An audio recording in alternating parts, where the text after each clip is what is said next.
अस्सलाम वालेकुम viewer, this is Anish Iftikhar again. आज की इस वीडियो में हम कुछ इम्पॉर्टेंट बातें करेंगे जो कि बिगनर्स के लिए जो है बहुत ज़्यादा ज़रूरी है।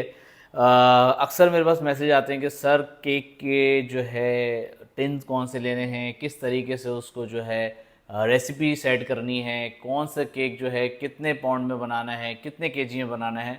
तो ये सारी जो है आज परेशानी दूर करूँगा और इंशाल्लाह जो है समझाने की कोशिश करूँगा। कोई एक फ़िक्स फार्मूला नहीं है इसका। इसको चीज़ें अगर आप समझ जाएँ तो फिर खुद ही आप लोग जो है इसको टैकल कर सकते हैं, किस तरीके से कौन सा ऑर्डर कितने पाउंड में लेना है, कितने केजीज़ में लेना है। तो यहाँ पर कुछ मेरे पास जो है केक्स रखे हुए हैं, स्पंज रखे हुए हैं। ये आपका जो है एग स्पंज है, एग वाले जो आपके होते हैं पाइनएप्पल ब्लैक फॉरेस्ट में। ये है 6x6 का स्पंज। इसकी आपको मैं, ये पेन है इसका, ये 6x6 का पेन है। इसका केक तैयार होता है तकरीबन 7 इंच तक तकरीबन, क्योंकि इसकी साइडें भी हल्की हल्की, कोई काटता है कोई नहीं काटता, तो 7 इंच में तकरीबन ये रेडी होता है। अच्छा, इसमें जो है आपको पूछना होगा कि सर इसमें कितने, अगर हमारा कोई ऑर्डर है इस स्पंज के लिए, सांचे के लिए, तो फिर हमें कितने एग की रेसिपी लगानी पड़ेगी। तो उसका सबसे बेहतरीन हल ये है कि 4 इंचेस वाले जो पैन होता है, यानी कि ये 6 इंच है, इससे 2 इंच कम में आपको 2 एग की रेसिपी इस्तेमाल करनी होगी। यानी कि मेरी जो यूट्यूब में मौजूद है रेसिपी, वो 4 एग की है, यानी कि वो है 8x8 का 8x8 का जो पैन होता है उसकी रेसिपी है। अब जो है कुछ पैन ऐसे आते हैं, क्योंकि ये कोई हार्ड एंड फास्ट रूल नहीं है, ये आपके ऊपर डिपेंड करता है कि आप उसको किस तरीके से कितनी हाइट वाले पैन लेना चाहते हैं। तो आजकल जब से ये प्रीमियम केक्स शुरू हुए हैं तो उसमें जो है हाइट कम हाइट वाले जो मोल्ड है ना वो चलते हैं, ठीक है। उसकी तकरीबन जो है 1.5 से 1.25 के करीब इंचेस में हाइट होती है। अब इसमें जो है करना क्या है, आपने सिंपल सा फॉर्मूला बता रहा हूँ कि जो 4 इंच का पैन होगा उसमें 2 एग की रेसिपी होगी। जो मेरे यूट्यूब में मौजूद है 4 एग की, उसको हाफ कर देंगे तो वो 2 एग की रेसिपी हो जाएगी, यानी कि 4 इंच के मोल्ड को लेंगे। अब डिपेंड करता है कि उसको हाइट कितनी देनी है आपने। वो अगर आप जो है 4 इंच का, अगर आप 4 इंच का जो पैन होगा जिसका डायमीटर ये 4 इंच होगा, उसको जब हम 2 एग्स में जो है जब हम बेक करेंगे तो वो आपका केक का जो स्पंज का वेट होगा वो तकरीबन 100 ग्राम, 125 ग्राम, यानी कि 125 ग्राम के करीब होगा। जब उसको रेडी करेंगे, केक की शक्ल देंगे, इसमें क्रीम लगाएंगे, उसमें पाइनएप्पल लगाएंगे, उसकी डेकोरेशन होगी थोड़ी बहुत, तो वो तकरीबन जो है 200 सवा 200 के करीब जो है ग्राम्स में बनेगा। 200 ग्राम्स के, हाफ पाउंड जिसे कहते हैं। अच्छा, यहाँ पर जो है मैं एक बात और शेयर कर दूँ कि जितने भी ये केक्स होते हैं बटर बेस होते हैं या ऑयल बेस होते हैं, उसमें हमेशा जो है इस वाले एग स्पंज से वेट ज़्यादा होगा। ये मैंने जैसे अभी वज़न किया, ये 2 पाउंड साइज़ है, यानी कि 8x8 का साइज़ है, और ये भी 8x8 का साइज़ है, लेकिन ये था 325 ग्राम के करीब। और इसको देखते हैं ये कितना है, ये तकरीबन जो है 400 से ऊपर होगा। ये 556 ग्राम आ रहा था कि आपको ये वाले जो केक हैं, यानी कि जो प्रीमियम केक्स हैं, चाहे रेड वेलवेट हो, चाहे लोटस हो, चाहे चॉकलेट में हो, चाहे पाउंड केक हो, या चाहे ऑयल बेस हो, उसका वेट कभी भी सेम नहीं हो सकता, ठीक है। ये जो एग वाले स्पंज हैं ये हमेशा जो है ये लाइटर होंगे, ये थोड़े से फ्लफ़ी होते हैं, ये वेट में भी लाइट होते हैं।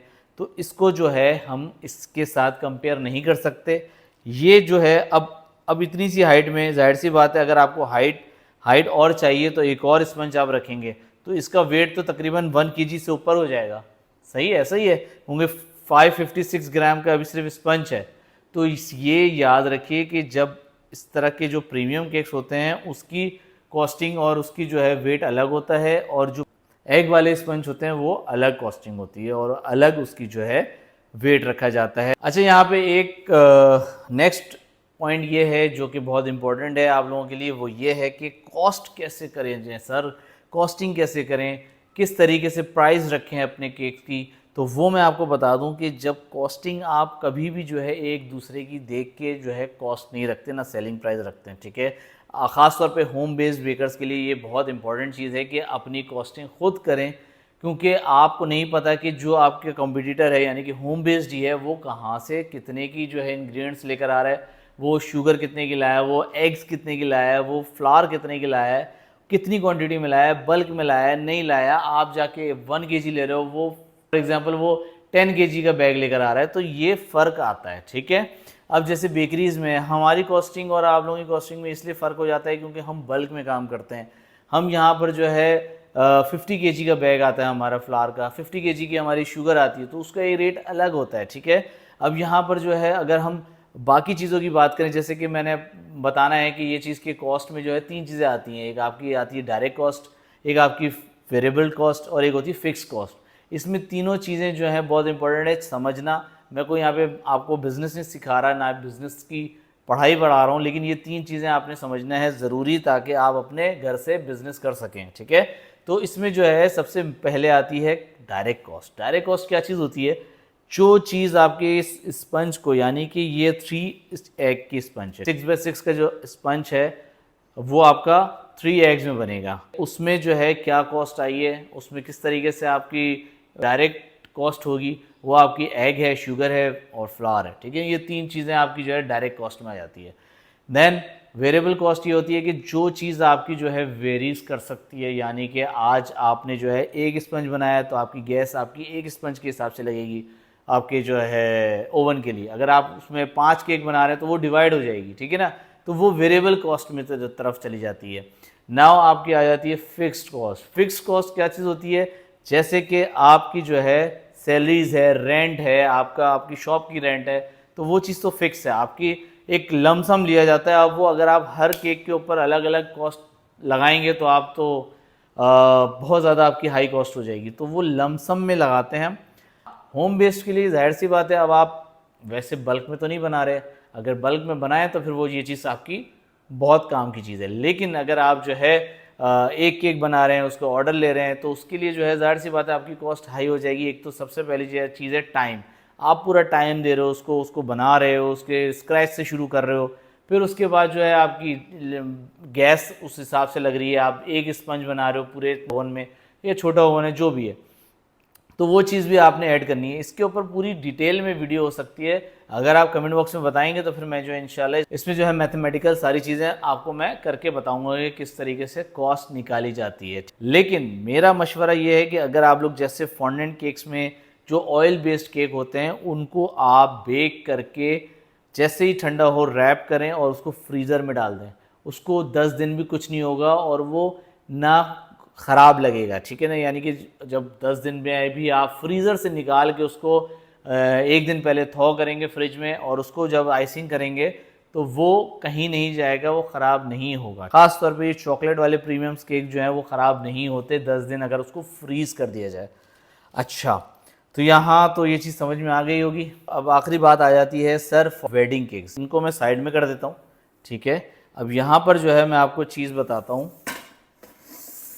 अब ये देखें 2 टेयर केक हमने जो है बनाना है। अब यहाँ पर मेरे पास 3 किस्म के जो हैं पैन्स हैं।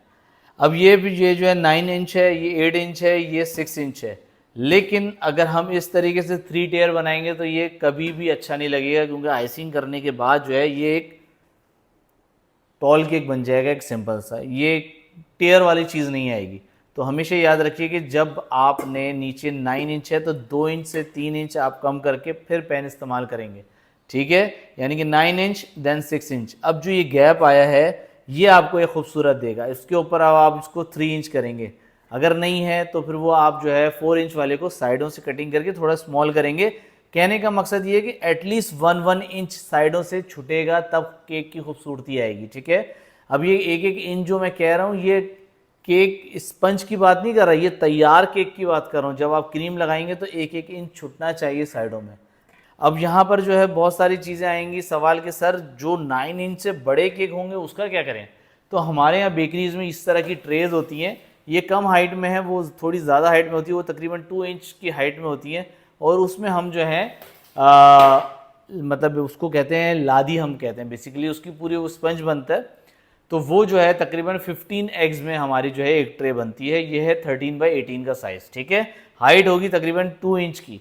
उसमें जो है हम 15 एग्स के जो है स्पंज भरते हैं, उससे जो है हम ट्रे शेप के केक भी बनाते हैं। उसमें जो कोई भी करेक्टर हो, जो शेप में बनाना हो, वो हम जो है ड्रा करके बनाते हैं। उसको मैंने वीडियोस में भी बताया हुआ है, तो आप ज़रूर देखिएगा। तो उससे जो है हम बेकरीज में करते हैं, और जो कटिंग बच जाती है उससे जो है वो ज़ाया नहीं होती, उससे हम जो है बेकरीज में कस्टर्ड बनाते हैं तो उसमें ये डाला जाता है। ठीक है, अब यहाँ पर ये चीज़ वेडिंग केक का तो आपको समझ में आ गया कि कितने इंचेस में आपने छोटे छोटे करके टेयर बनाने हैं। अब बात आ जाती है कि सर टॉल केक जो है वो कैसे बनाया जाए। टॉल केक में अब जो है इसी तरह से हम एक के ऊपर एक रखते जाते हैं और वो टॉल केक बनता है। डायरेक्ट टॉल केक बेक करना वो मेरे लिए समझ से बाहर है, वो अक्लमंदी नहीं मैं समझता। क्यों अक्सर जो है आपसे ये इस तरह के केक ही जो है वो बीच में से बैठ जाते हैं, कभी कच्चा रह जाता है, कभी उठ के स्पंज बैठ जाता है। तो बेहतर ये है कि आप मोल्ड्स थोड़े से ज़्यादा ले लें, एक एक लेयर्स को जो है अलग अलग बेक करें और फिर टॉल केक बनाएं, वो ज़्यादा बेहतर है। ठीक है, इक्वली लेयर भी इक्वली डिस्ट्रीब्यूट होंगे, एकदम बैलेंस कटा हुआ होगा तो आपके केक को टिल्ट होने से बचाएगा, सीधा रहेगा। ठीक है, और अगर ज़्यादा टॉल है तो फिर वो तकरीबन 12 इंच से ऊपर है तो बीच में एक छोटा केक बोर्ड भी दिया जा सकता है। इस तरह का केक बोर्ड जो होता है तो वो हम सेंटर में डाल देते हैं तो वो उसको जो है टिल्ट होने से बचाता है। ठीक है, तो उम्मीद है व्यूअर्स ये वीडियो जो है एक मैं बगैर स्क्रिप्ट के होता हूँ, मैं जो समझ में आ रहा होता है वो मैं बात करता हूँ, वो समझाता हूँ। उम्मीद है समझ में आई होगी चीज़ें। बहुत लंबी वीडियो हो गई है, इंशाल्लाह जो भी सवाल होगा आपका तो वो आप कमेंट बॉक्स में बताइएगा तो मैं जवाब देने की कोशिश करूँगा। और अपना बहुत ज़्यादा ख्याल रखिएगा। वीडियो अच्छी लगी तो लाइक कीजिएगा, कमेंट कीजिएगा, सब्सक्राइब कीजिएगा। अपना बहुत ज़्यादा ख्याल रखिएगा। अल्लाह हाफ़िज़।